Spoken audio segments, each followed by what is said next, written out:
নমস্কার বন্ধুরা, আজকে আমি রাষ্ট্রবিজ্ঞানের সংজ্ঞা ও বৈশিষ্ট্যর মধ্যে যে কোশ্চেনগুলো তার মধ্যে হচ্ছে আরও 10টা কোশ্চেন তোমাদের কাছে আলোচনা করছি। বোদার রচিত কোনো গ্রন্থে রাষ্ট্রের সার্বভৌম চরিত্রটি সর্বপ্রথম পরিস্ফুটিত হয়।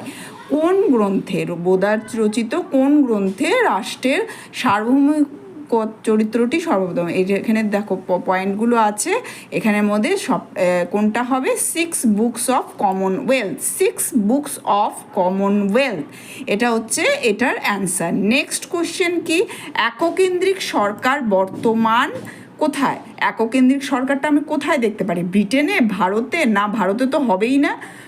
তারপর হচ্ছে মার্কিন যুক্তরাষ্ট্র, সুইজারল্যান্ড। এখানে অ্যান্সারটা হবে ব্রিটেন।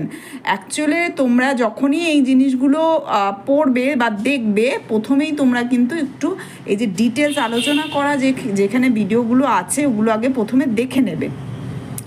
ডিরেক্ট অ্যান্সারটা দেখলে পরে কিন্তু ওই মানে টিক দ্য কারেক্ট অ্যান্সার শিখবে, কিন্তু কতটা শিখবে আমি জানি না। আচ্ছা, নেক্সট, অ্যারিস্টটলের মতে রাষ্ট্রর উদ্ভব হয়েছে কিসের মাধ্যমে? অ্যারিস্টটল কিন্তু চুক্তির মাধ্যমে বলেছিল, না বল প্রয়োগের মাধ্যমে, না ধর্মের মাধ্যমে, বিবর্তনের মাধ্যমে? অ্যারিস্টটল কিন্তু বলেছিল বিবর্তনের মাধ্যমে। কিন্তু কে কখন কি কি কারণে বলেছে সেগুলো ভিডিওতে দেখবে। আচ্ছা, রাষ্ট্রের বাহু কাকে বলা হয়? দেখো, রাষ্ট্রের বাহু হলো নির্দিষ্ট ভূখণ্ডকে। আচ্ছা, এখানে তোমাদের আমি একটা কোশ্চেন করছি, রাষ্ট্রের প্রাণ কাকে বলা হয়?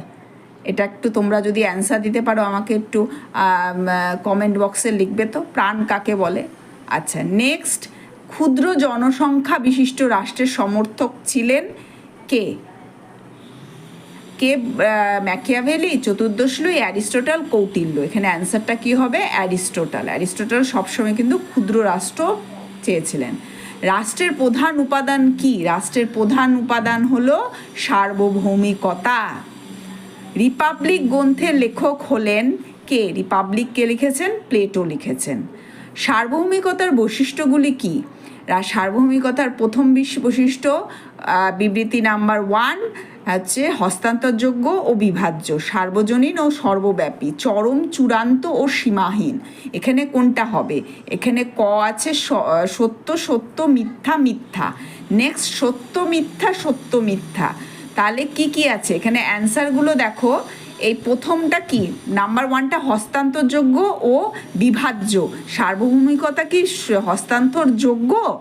না, একদমই না, এটা হচ্ছে মিথ্যে।